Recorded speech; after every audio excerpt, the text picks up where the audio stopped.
Welcome to the Bulwark podcast. It's December 10th, 2020, and I have to say, this feels surreal. It feels surreal to wake up on a day and realize that more than 3,000 Americans died yesterday from the coronavirus, more than 9/11, and the President of the United States isn't saying anything about it. Of course, the President of the United States is in the middle of this coup in broad daylight.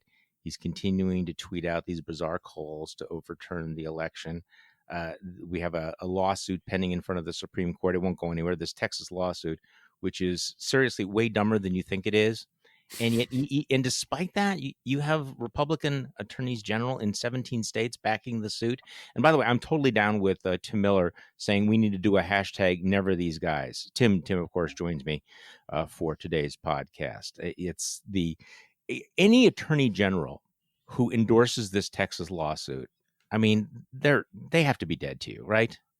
Never all of them, Charlie. I mean, just never all of them. I don't, and I've been, obviously there's this temptation to do this, right? And for a while I didn't want to kind of diminish the never Trump by just, kind of haphazardly nevering everybody I hate, because, that would be a very long list, as it would for you, I'm sure, as well.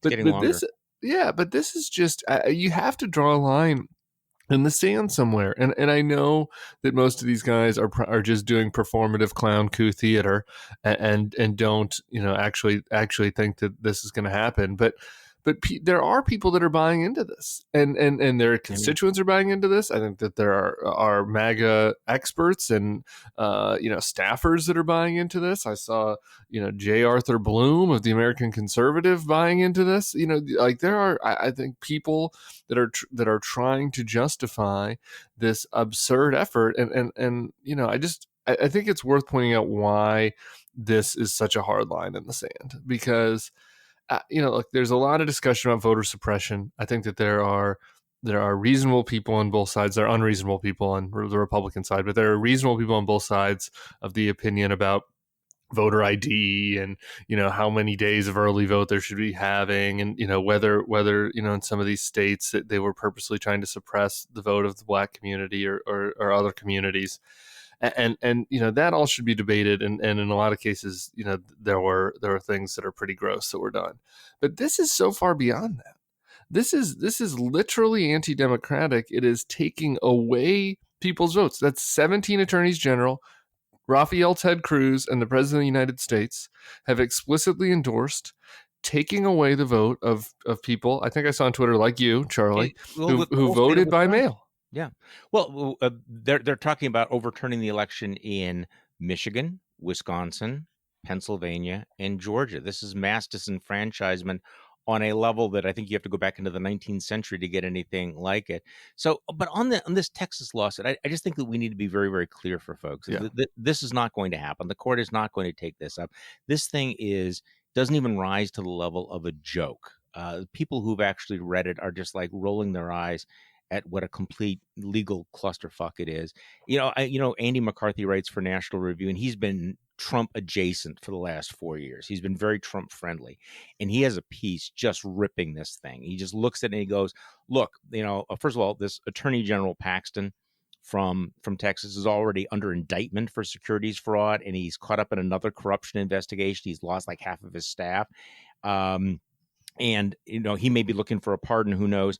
And what McCarthy writes is he's filed a lawsuit so frivolous and so blatantly political that the top appellate lawyers in his office declined to endorse it. There is no way the Supreme Court is going to entertain Texas' lawsuit. There is no way, I suspect, that Paxton doesn't know that.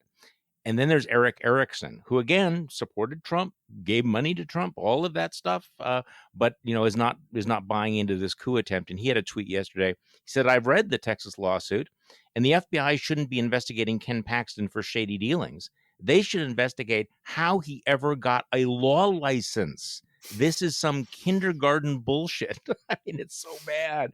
And yet 17 states have bought into this, and you have senators like what Senator Langford from Oklahoma puts out a press release. I'm really glad that Oklahoma has joined into all of this. And Langford wasn't, I mean, he wasn't at Marsha Blackburn, Ron Johnson level of Trumpification. So the the hack stain is spreading. And by the way, there's no doubt in my mind now that there's not going to be there will be a congressional floor challenge to the reading of the electoral votes. There will be, members of the House who will object, and they'll have to have a debate to decide whether to throw out electoral votes. And I'm telling you, my gut tells me there might be as many as a dozen Republican senators. You need one member of the House and one member of the Senate to go along with this to force the challenge. I think there may be a dozen senators, because as soon as you have one or two, then all of these toadies will be falling all over themselves. Well, me too, me too, me too. So there we are. The other thing, it's just I just have to sit with the 17 for a second, Charlie, because it's just like, this is the type of thing, especially when you look at how absurd the lawsuit is, that in a saner time, like you wouldn't even take Ken Paxton's phone call. Right. When he calls over this, like the idea that again, I think that there's been, some very minor green shoots within Republican elected officials that, at the state level, that when push has come to shove, most of them have done the right thing on the clown coup. But any time that their ass is not completely on the line, anytime that they can sort of play footsie with Trump, they're doing it. And I just think it shows how deep the rot is, that Paxton could find 17 other of these guys. That there wasn't one or two of them that are just like, I'm not gonna participate in this farce. The people where are I'm being asked to take away the vote. Yeah, they're on the phone. They're pressuring him. There was one report out of Georgia that Trump called up the Republican Attorney General in Georgia and said, "Listen, don't you rally attorney generals against all of this?" And then you have the senators in Georgia, Loeffler and Perdue, who I talk about deplorable individuals. They are now siding with Texas against their own state. They are siding with a lawsuit that will nullify the election in their own state. And, that's outrageous enough. The depressing thing is that they are probably still going to win on January 5th. So who knows what lesson they learn from all of this. Right. And that's what this is about. This is about testing the bumpers. I think that we've talked about this a lot, but there's a recognition among Republicans that to win, using the Trumpy strategy, using the Trumpy demographic, this is not a majority party. To win, you have to exercise the tyranny of the minority using the levers that are available to you. Some of them constitutional, the Senate and the Electoral College, and focusing on winning that rather than gaining broad support. But some of them are using these other levers to maintain control while in the minority. And Trump doesn't care about which, or what is constitutional, what is not. He's going to continue to push the envelope, and to see where the cracks are, and everybody's going along with it. This is just the danger of all this is you never really know.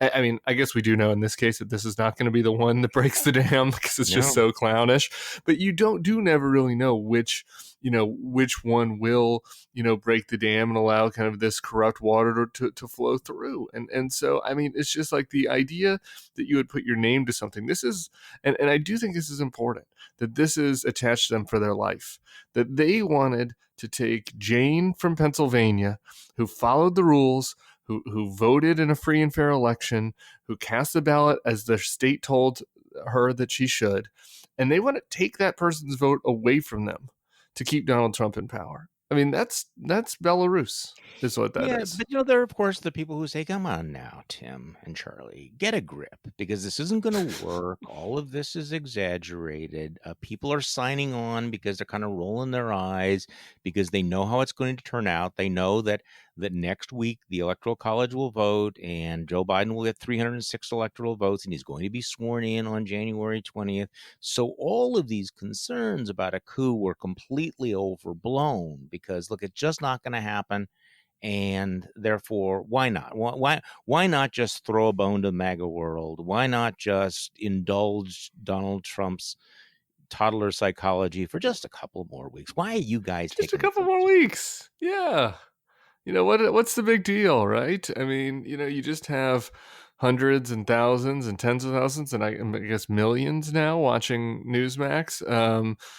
Getting fed this information that will demand in the future, as our colleague Jonathan last predicted, that their politicians adhere to the Church of Trump and adhere to the claim that this election was stolen from him.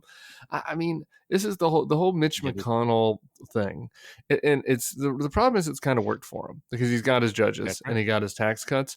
But this whole thing of like, I'll let the future take care of itself, right? Well, that has worked for Mitch because he is happy where he is. Keeping his fingers on the levers of power in the Senate. But for all of these other guys who want to have future careers, who want to rise in politics, this strategy has not worked. All it has done is allowed the crazy to spiral and Donald Trump to get more and more powerful. Yeah, it may work for them, but it's not going to work for the country. Mona Chern has a great piece in the Bulwark this morning. Let me read one paragraph. We have now reached the stage where it isn't just that Republicans fail to rebuke Trump. It isn't just that Republicans are frightened into silence by fear of the base. We are now at the stage when a critical mass of the Republican Party has adopted Trump's disordered personality for its own. The Republican Party is, in this iteration, a danger to American democracy. No kidding. So I have to tell you, I've been reading a book about, of all people, Spiro Agnew. And what an amazing story that was. And I have to say that it's really impossible to talk about what's happened to the modern Republican Party or how we got Donald Trump without going back to sort of the original demagogic Republican populist, Spiro Agnew, who was a complete and thorough crook. But the thing that makes reading about Watergate and reading about Agnew's corruption and everything makes it so a little bit surreal, to use that word again, is that back in the 70s, at least, you had a recognizable moral universe. You had bumpers. You knew that at some point that if you could show that this guy had taken cash bribes in the White House, that people would say that's wrong and you need to do something about it, as opposed to where we're at now, where you feel you're at sea, that there is no discernible moral standard. There's no necessarily, in ideological terms, right and wrong, up and down. That's what makes it so disorienting. Okay, so Hanukkah Miracle. Want to talk about the Hanukkah Miracle first? I haven't heard the audio yet, Charlie, so I'm so excited to hear it live. Somebody taped this. This is the President of the United States at a White House Hanukkah party yesterday. There's some audio of it. Let's play it. All I ask for is people with wisdom and with courage, that's all. Because if people, certain very important people, if they have wisdom and if they have courage, we're going to win this election in a lot. So I just want to thank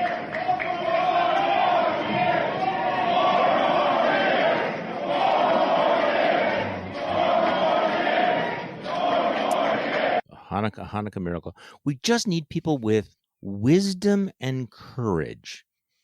Now it's interesting that, I mean, and the courage would be to basically say, screw the Constitution, screw the results of the election. We just want to hold on to power. But the use of the word courage, I think I said this yesterday. I think it's a tell, because he kind of knows that you're going to have to break shit, right, in order to keep him in the White House. Yeah, I want to talk about the substance of that, but just listening to the audio and hearing the cheers and the shouts, I'm like my hypochondria is really hitting strong right now.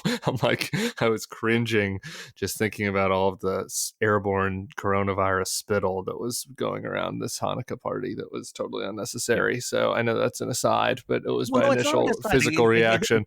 3,000 Americans died yesterday, and the depraved indifference of the administration, and frankly about half the country, is really, what an extraordinary moment we're at now. And by the way, today we might get the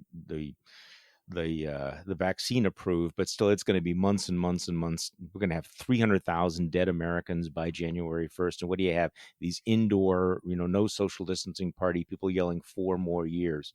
It's like it's like some dark noir gothic moment for us. It really is. I mean, it's something that I sometimes think about, and I'll only get back to the substance of what the president said, but it's something that I think about, like, 20 years from now, like I think about my kid, like, in 25 years from now, like watching a video from this time, and, they're in, maybe they're in school, or they're like, doing some research on the YouTubes. And it's like, back in 2020, when 350,000 people died from this, pandemic, like here's a video of the president in a packed room with people shouting at each other. I mean, it really is, like horrific.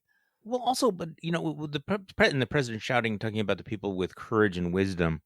Okay, within probably a week, everyone in that room is going to find out there's no one who is that crazy that they're going to do what the president is describing as courage and wisdom. What are they?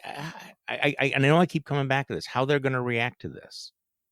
Yeah. Well, look, here's the president's tweet this morning, and yeah, and look, I mean, this is again. He beats everybody down in the old Bannon line. He floods the zone with shit. It's hard to have a headline every day that says, in the newspaper, like that says the president is calling on judges and Republican elected officials to institute a coup on his behalf. But that's what he's doing. I mean, it's ham-handed.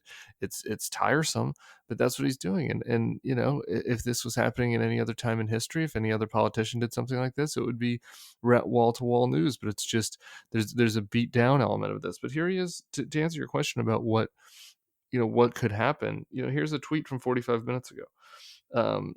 He says, people are upset. They have a right to be. Georgia's the only state in the Deep South that went for Biden. Really? This is going to escalate dramatically. This is a very dangerous moment in our history. The fact that our country is being stolen, a coup is being taken place in front of our eyes. I mean, why is this a dangerous moment in our history? Why is this going to escalate dramatically? I mean, it is a subtle call, frankly, for more violence. And even it's not that subtle. Yeah, it's not that subtle. You're right. No, it's not that subtle, especially when you realize what the atmosphere is right now. And I know you and I were talking about this Chris Krebs lawsuit. Chris Krebs, who is a former cybersecurity chief, whose job it was to protect the election against interference and disinformation. He was a lifelong Republican, was named by the Trump administration, committed the unforgivable sin of saying this election was on the up and up. Refuted some of the conspiracy theories that Donald Trump was putting out there, and was fired for it. And then you broke the story about Joe DeGeneva saying he should be taken out and shot. Well, he's filed this long lawsuit. I'm writing a piece about it now, where he talks about the way in which you have Trump world, the media, his media allies, essentially using these implied threats of violence to keep Republicans in line. That this is part of the plan to keep people in line. Did you see the majority leader of the Pennsylvania State Senate yesterday telling the New York Times that she Trump called her to twist her arm to do something about Pennsylvania's election, and she was saying that if she'd been asked to sign the letter asking that the election be thrown out, she probably would have had to have signed it, because otherwise her house would have been firebombed. I mean, really, people. I know when we're supposed to be talking about Hunter Biden and Facebook and all that stuff and things like that, but it's like, please, people, we are talking about the president of the United States pushing this country to a level of division that there's no parallel. Okay, by the way, speaking of which, Rush Limbaugh, who I think is increasingly a tragic figure, and I don't mean that in a nice way at all. Did you hear what he said yesterday? He's sort of moving toward the issue of secession. I mean, he's clearly spending his twilight months in the worst kind of shilling and disingenuous demagoguery. But he said something yesterday that I want to talk about with you, Tim. So I mean, here's Mr. America, American exceptionalism, patriotism, and this is what he had to say yesterday. I've referenced this, I've alluded to this a couple of times, because I've seen others allude to this. I actually think that we're trending toward secession. Oh. I see more and more people asking, what in the world do we have in common with the people who live in, say, New York? What is there that makes us believe that there is enough of us there to even have a chance at winning New York, especially if you're talking about votes? I see a lot of bloggers, I can't think of names right now, a lot of bloggers have written extensively about how distant and separated and how much more separated our culture is becoming politically. And that it can't go on this way. There cannot be a peaceful coexistence of two completely different theories of life, theories of government, theories of how we manage our affairs. We can't be in this dire a conflict without something giving somewhere along the way. Okay, so sweet Jeebus. So, the old rush was all about patriotism, America, American flag, right? America first, American exceptionalism. And now it's like, well, maybe sedition, maybe secession, maybe a little bit of treason here. Maybe we just can't get what do we have in common with those people from New York? I don't know, like 5 minutes ago, I thought they were fellow Americans. But apparently we have these irreconcilable differences, Tim. We can't live, By the way, why did he say New York instead of California? Because I'm sitting here in Wisconsin going, okay, Tim Miller lives in Oakland, California. What have I got in common with Oakland, California? Why not California? What do I have in common with Arkansas right now? But why New York? I don't know. I'm just ranting. Yeah, no, I mean, I have two thoughts to this. One is I wrote a couple weeks ago for the Bulwark something called They Are What They Say That They Said They Hated. Like there's a lot of these sorts of things where, the same themes that were the lifeblood of conservative talk radio and of Republican politics for years and years, are all things that now they have completely adopted in the Trump era. This grievance politics, this needing a safe space, this We're all victims. and this is true with regards to like the lack of patriotism. I mean, could you imagine what Rush would have said about, I don't know, say Jesse Jackson saying something like this in the 90s, and about how un-American that would be? And how I mean, you could just imagine the grotesque language that Rush would use, talking about a left wing, a Michael Moore type, or imagine somebody from Hollywood saying, "What do we have in common with these people from Iowa? Exactly. What do we have in common with these people from Missouri? Oh my goodness, they hate America, right? They hate America, and who turns out to hate America? Because you know what? I mean, New York is America. I'm sorry." New York is more America than any part of America. Come on. I mean, I'm not sure about California, but Wisconsin, New York, I can vouch for them. Yeah, imagine this after 9/11. But look, I mean, what he would have said, besides that they hate America, is that they're decadent and spoiled and elites, and they don't understand what's happening in the country. And that's true about Rush. I mean, the thing that when I hear that is, I just hear a scam artist. I hear a scam artist that's had to raise the temperature and raise the temperature and raise the temperature and raise the temperature higher and higher and higher to get to a point to continue to feed his audience, the heroin that they need. And now, to get, as he's giving them higher and higher doses of heroin, what they require is, we need a civil war. We need a coup. Like that's what we've gotten. And eventually, like this, the rubber band of this tension snaps and we got to pull it back. I mean, this is preposterous, Charlie. Like, when you think about the seriousness of the divisions in the country with the actual Civil War, and I know I don't have to, lecture you or our audience about this, and you look at the divisions now, it's almost like, what is he even talking about? Like, what are the divisions that are so great besides dislike for our lying president? I mean, the cultural divisions are not actually that great in our country right now. What exactly is he talking about? I mean, are we going to go have a civil war and secession over marginal tax rates? Over masks?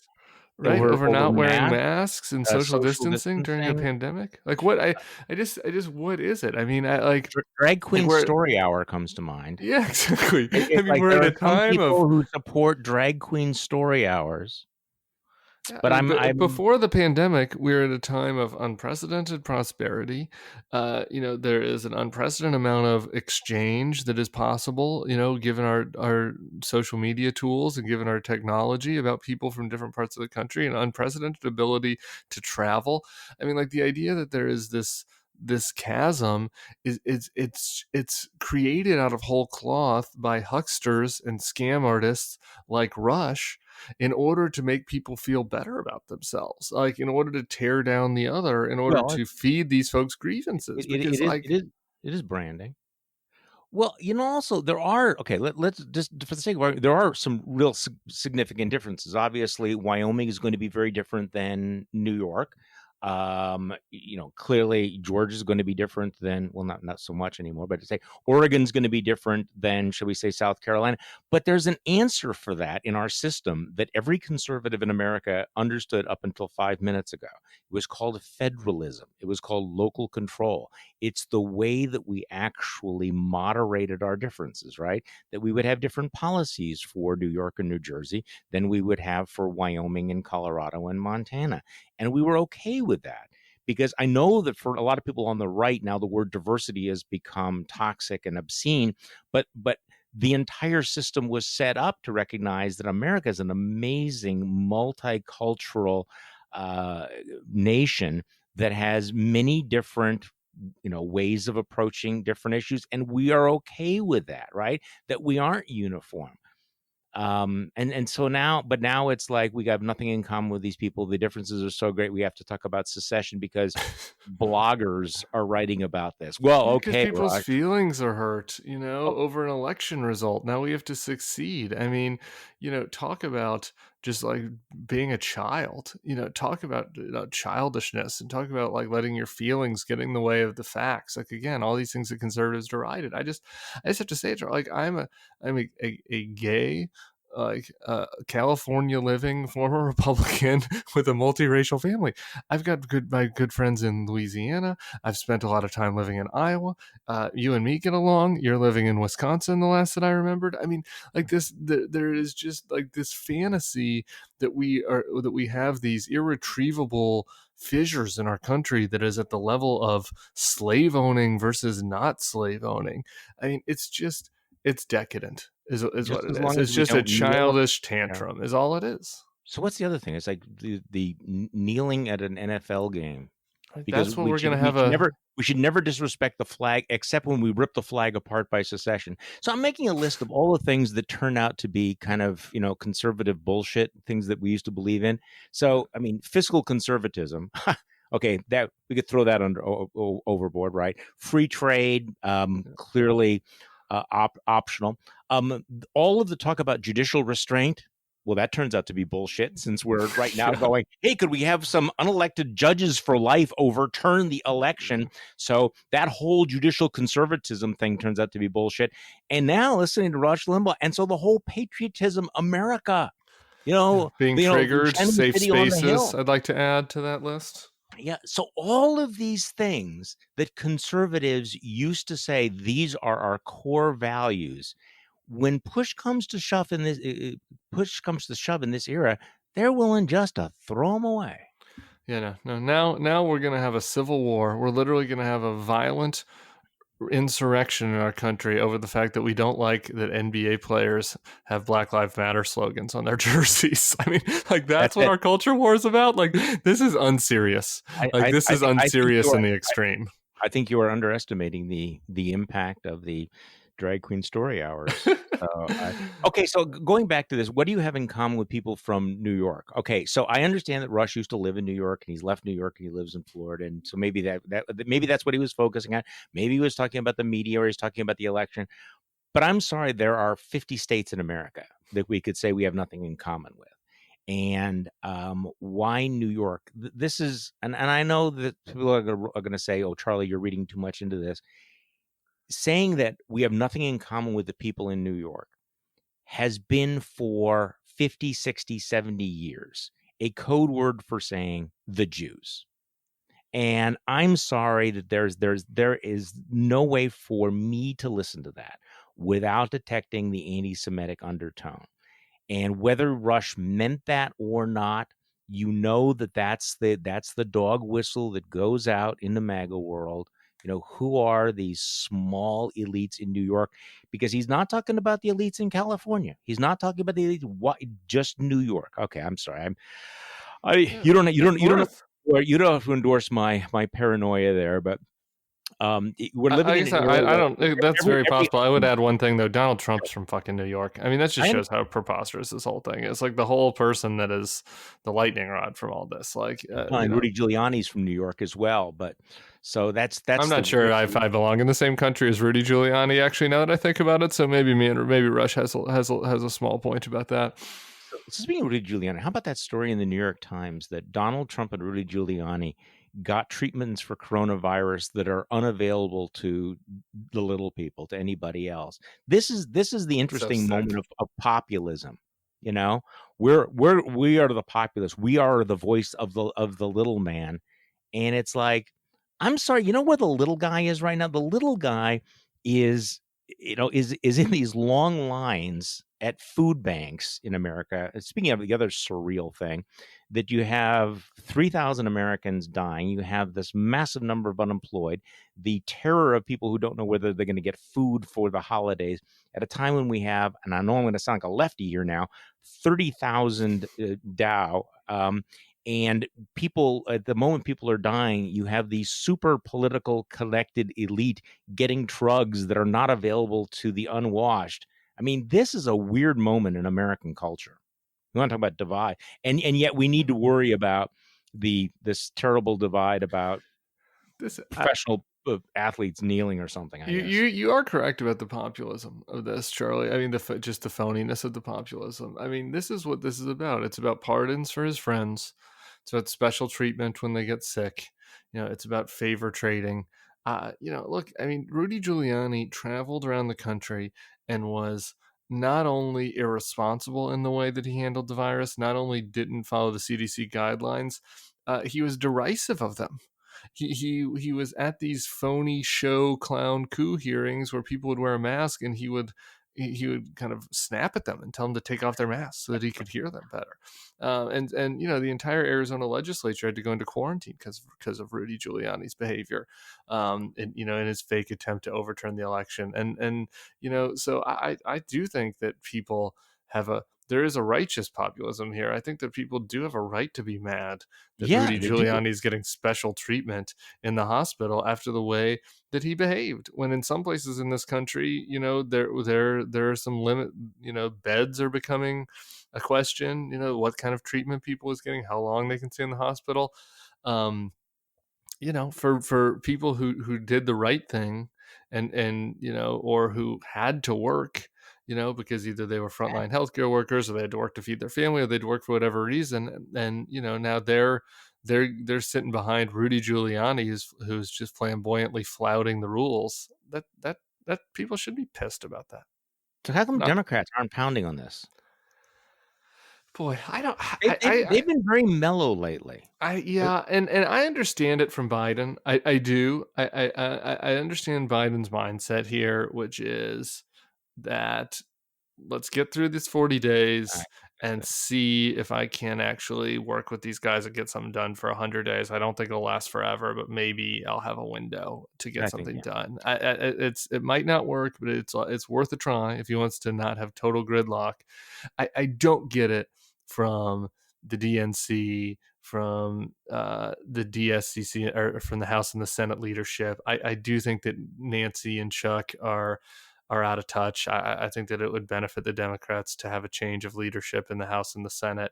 It is mystifying. I do feel like some days, like we at the Bulwark are being tougher on Donald Trump than the DNC and Chuck and Nancy are, and I don't think that makes a lot of sense. And I think that Brian Beutler makes this point a lot. He writes over at Crooked Media, and he says a lot of the media, for better or worse, for worse, frankly, responds to the process stories that politicians put out. So, and Trump gets this, and the Republicans get this, if they say, we're going to have a hearing about this, or we're going to, make an announcement about this, or we're going to look at what Krebs did. Krebs gets this, we're going to file a suit about this, then that gets coverage. Right.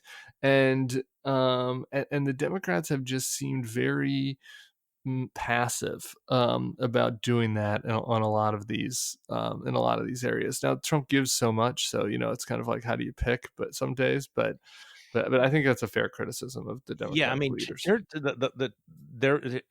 turning the populism around on them seems like an easy thing to do. Okay, so let's talk about YouTube. You have a great piece. You have the lead in the Bulwark right now.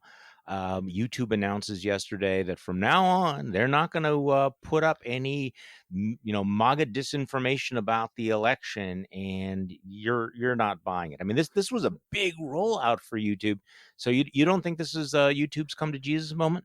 No, they aren't. And, I think that Facebook's in the crosshairs right now for good reason. And YouTube's like, well, I want them to continue to take the focus. So, we'll do just enough to get some elite plaudits and to get some hand clapping. And I think they did take down 800 videos or something. They said, I don't remember the number off the top of my head, but a relatively significant amount. And they did make, to their credit, some changes about, if you're searching for, say, Stop the Steal on YouTube, like Right. they're surfacing to the top of that like news stories about the truth about Stop the Steal, rather than like some crazy person's Stop the Steal YouTube page. All that said, though, they didn't really they didn't really try very hard. And I went through a lot of these sites that I've been monitoring. The obvious ones, Newsmax and OANN. But on YouTube, I've been looking at, there's this thing called Right Side Broadcasting News, RSBN, that has taken off. It has 1 million YouTube subscribers. Their whole page, they're following this bus tour with the My Pillow guy, where they travel from city to city and talk about fraud. It's the whole raison d'etre of the group. And so if you're going to make an announcement, is it an actual organization company? Is it just a group on YouTube? It seems like it's a news organization fund. Now I haven't done full research on this. We might have some follow-ups, but based on what I've seen, it seems like a funded by My Pillow guy, basically online right-wing news outlet. There was this other one called there's this other one called NTD, which is, I'm sure people have seen the Epoch Times ads. They have all this money from the Falun Gong, which is kind of a separatist group in China. Epoch Times is a print outlet. They have a video outlet called NTD that also has 1 million followers. All of their reporting is about this fake coup and the supposed election fraud. They haven't been taken down. Obviously, Newsmax hasn't been taken down. I mean, there was one thing in the YouTube announcement where they said, Charlie, that that you cannot make claims about widespread software glitches. That was one of the things they said specifically in their press release. Well, here they are on the Newsmax page. Roger Stone, saying that it appears to be very substantial evidence of cyber manipulation of the vote. So well, if Roger Stone says it. Yeah. Exactly. So here's the thing. Like the main takeaway I want to leave people with is that I spent 18 minutes on this. Like, this is not a situation. It took me a little longer to write the article, but on looking at the videos, like, this is not a situation where you have to thank me for spending hours upon hours of watching the brain poison. I literally just searched on YouTube the most obvious things, the sites that I know about. The names of the people who speak at these Stop the Steal rallies, like this scam artist Ali Alexander. And I went to their pages, and these videos are still there. So like these, this disinformation is finding a way. Like, it is going to continue to find a way. It is going to continue to find a way as long as there are people that want it, and as long as there are scam artists that decide that they want to be able to make money off of it. And those have proliferated. And so, if we're going to have an expectation that there's going to be moderation about this, like, it's going to have to be far more severe. And maybe people aren't comfortable with that, and that might be fine. I think that's a debate worth having, but we can't just sort of look the other way and say, oh great, YouTube took down 800 videos, like, problem solved. It's not even close to being solved. I'm just one guy that took 18 minutes. Imagine what happens when you start getting down the depths of getting down the recommendation hole. This is disturbing on so many different levels, including the fact that I'm not sure that even YouTube could squeeze the water balloon with it, and make a difference. But what you're describing, though, is a new right-wing media ecosystem that includes places like Newsmax. I mean, the fact that Newsmax actually beat Fox News in 1 hour and one demographic this week is actually a big deal. It shows that this kind of conspiracy theory stuff can actually sell. And I think you use the analogy of, we get people hooked on heroin and they need more and more and more. And now you need the pure crack. That's what Newsmax and these other folks are doing. And if they're not getting it from mainstream right-wing media who've been crazy enough and willing to go along with this, they're going to go even crazier. And so to a certain extent, I think a lot of folks on the left have been fighting the last war. They're all focused on talk radio and Fox News. We may be in a position where 5 years from now we'll nostalgically look back on, hey, do you remember the good old days of Sean Hannity and Laura Ingraham before the crazies came? Because it's an entire new ecosystem that's below people's radar, and so people are still talking about Fox News, and they should be. I'm not saying that's not legitimate, when in fact the crazy caravan has really moved on. The window of nuttiness has really moved, has shifted to the and this right. is something I'm going to continue to be following, Charlie, because I think that what you nailed it, that's exactly right. I mean, there are these niche outlets that are feeding people the hard stuff, and they're getting big time views. We were just sort of looking around for curiosity's sake yesterday at some of the other political media sites and their web rankings, and some of the stuff is a little some of the stuff's unreliable on whether it's exactly right, but the trends are generally right. And Gateway Pundit, the crazy conspiracy laden MAGA news outlet, is getting more views than like NBC.com. I mean, massive views on Gateway Pundit. This is completely off the radar of a lot of folks in the mainstream media. There are some people that that cover it well and closely over at the Daily Beast and other places, but a lot of people don't see this. A lot of this YouTube stuff is even below that on the surface. And I'm looking at some of these videos again. Gateway Pundit, worse than Gateway Pundit. Yes, look, this Ali Alexander guy. Just as one example. I have no idea who that is. Okay, exactly. Well, the only reason I did is because I was watching one of these stupid Stop the Steal rallies, and he gets up there and speaks, and I recognized him because I'd seen him in another video before, and I was like, who is this guy? And so I Googled him. Turns out he's a scam artist, used to be Ali Akbar and did credit card fraud or something, and he's reinvented himself as a MAGA grifter. And I went on his YouTube page, and before all this Stop the Steal stuff, before the election, he was pushing this Joe Biden dementia theory. He's got this very in-depth documentary style, frankly, kind of Vice-esque, serious looking. I mean, it doesn't look like Gateway Pundit. It looks pretty well done. Scarily, 500,000 views. 500,000 views. That's this is not small potatoes here. And so, there's a lot of that happening under the surface. We're going to keep watching. And I do think that's the way the media is going. There's some good parts about it, right? I think that's why we're working at the Bulwark, right? People are looking for niche outlets that fit their interests. But there are a lot of folks out there that what they're looking for is the crack cocaine. And these guys are giving it to them. And everybody else in the right-wing media structure is kind of looking over their shoulder because they understand how dangerous it is to be outflanked. And one of my theories about Rush Limbaugh going back to 2015 was I don't think he wanted to become Trumpian, but he was vulnerable, and he knew that if he didn't go with Trump, that he would be outflanked by more extreme, more strident, younger competitors, and he would be, quote unquote, the establishment. That's that sidestep. So all of these guys are looking over their shoulder and going, I don't want to be the fuddy-duddy here. This is what's coming. This is where the energy is. And so, because I sometimes wonder about this vortex of craziness, how people who I once thought of as reasonable, normal human beings end up spouting this crazy stuff. And part of this is this dynamic that they are constantly having to shift to their right so that they don't become irrelevant, so that Sunday they don't wake up and people go, well, your last week's news, your last month's news, your last century's or news, else, and that's a real anxiety for these folks. Yeah, or else you have to overcompensate. Look at Mark Levin. Mark absolutely. Levin is a great example of this. He was a never Trumper, stalwart, principled.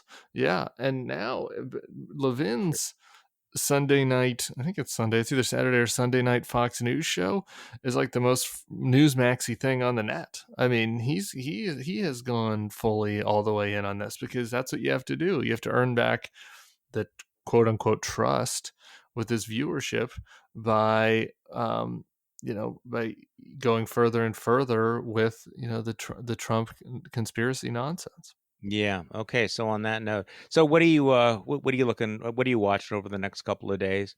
I feel slightly guilty that I'm completely obsessed with the nonsense. I know I should avert my eyes from it. I know that we should be talking about other things, but I have to say that that once in a while I wake up and I go, you know what? We are in the midst of a president of the United States frontally attacking an election. This is the story. I'm sorry. I can't move on to another story. I'm with you. This and the virus. I mean, again, we've talked about it a little bit, but it is only going to continue to get worse and worse up through the vaccine. And I saw something today that said that hospitalizations might peak in mid-January.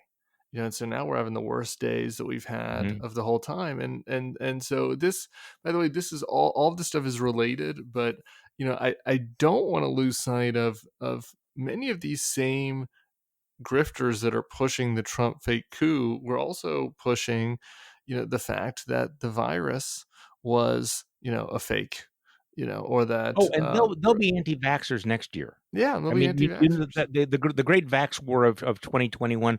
I'm just not ready for that yet. But No. that they will morph to that. In fact, this My Pillow guy tour that you were describing.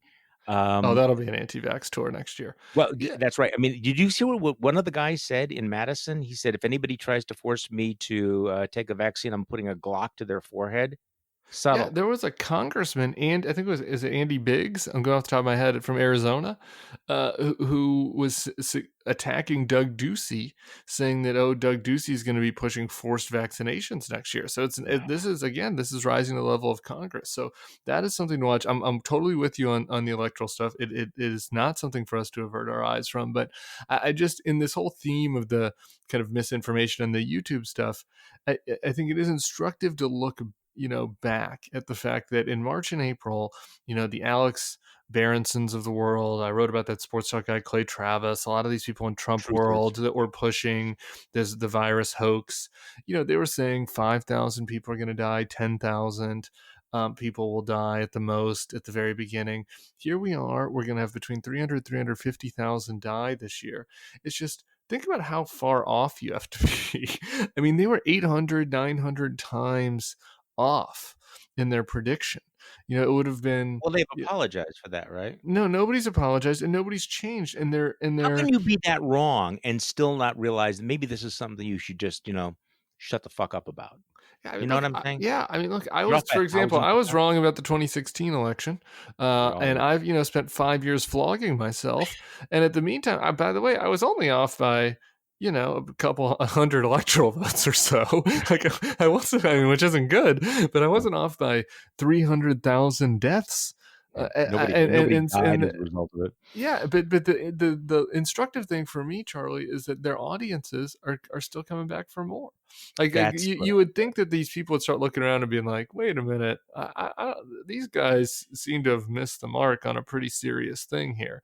That's not the case. I was listening to I was listening to Suffering Through an LSU podcast. We're having a bad year, the team is, and the host of this podcast is a Trumpy kind of guy, and he usually just talks about sports, but he just made an aside about the Corona crazies.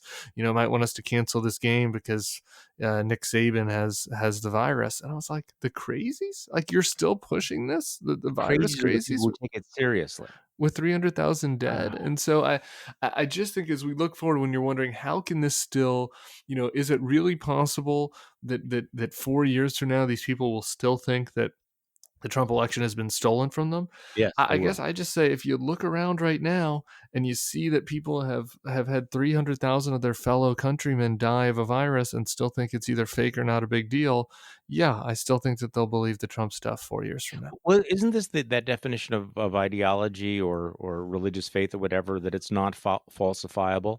Yeah. It's like, there are beliefs that are, okay, here's my theory, and we'll prove whether it's true or not. But then there are some of these beliefs that no matter what happens, the person will not recognize that it was falsified. There's always some way of rationalizing it. And I think that that we are in that moment in our culture and in our politics right now. Because I don't know about you, but if somebody gives me misinformation or clearly wrong, I'm going to move on from them. I'm not going to rely on them as an expert anymore, right? If somebody lies to my face, it's going to fundamentally change my relationship with that person.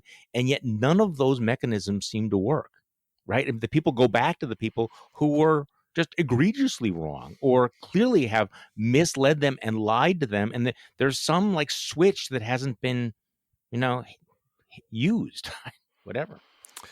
Ugh, we're gonna have to do an uplifting Christmas episode or something next week. I've got a Hey, great Christmas playlist that I might share with people. Spark a little joy. Well, the good news is we went and got our Christmas tree yesterday. Same. Bought the Christmas tree, brought it home, put it on top of the car, managed to actually take the twine and put it around my door to the point where I can't get it open. I don't know if people have done that. It was funny because I was thinking, there are some idiots who will put the Christmas tree on the car and then we'll have the twine around in such a way that you can't open the door of your car. There's a way of doing it. I was actually thinking that, and then I realized I just did it. So anyway, can I tell you something just really quick, embarrassing and decadent myself? We, sure. My husband and I got to the tree, whatever. It's not really a farm here in Oakland. It's like a parking lot under an overpass. Yeah. And, our daughter picked out the tree and we got up to the front and there's a little thing that says $30 to have the tree just get delivered. So you don't have to put it on top of your car by yourself. And we just did it. Oh, that's nice. We treated ourselves so we didn't have to deal with the twine.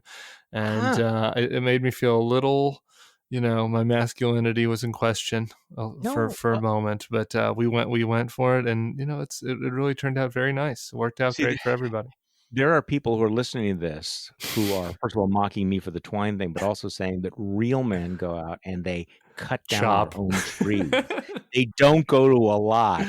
They chop the tree down themselves. This is why we need to secede. This is why we need to secede. Real men in Florida, like Rush Limbaugh, they chop down their own trees, and us effete Oakland hipsters, we pay somebody to bring us the tree. I think we need a civil war over this, Charlie. Okay, so this is the thing. I'm sorry, we're done. I know this, but Rush Limbaugh and Donald Trump being these avatars of being real men. Do you think they've ever chopped down a tree or cut a branch or mowed a lawn in their lives? I mean, or used a snowblower, for God's sakes, little people. Pudgy fingers. Thanks for joining me. I appreciate it very much. See you, Charlie. And thank you for listening to today's Bulwark podcast. I'm Charlie Sykes. We will be back tomorrow. And we'll do this all over again.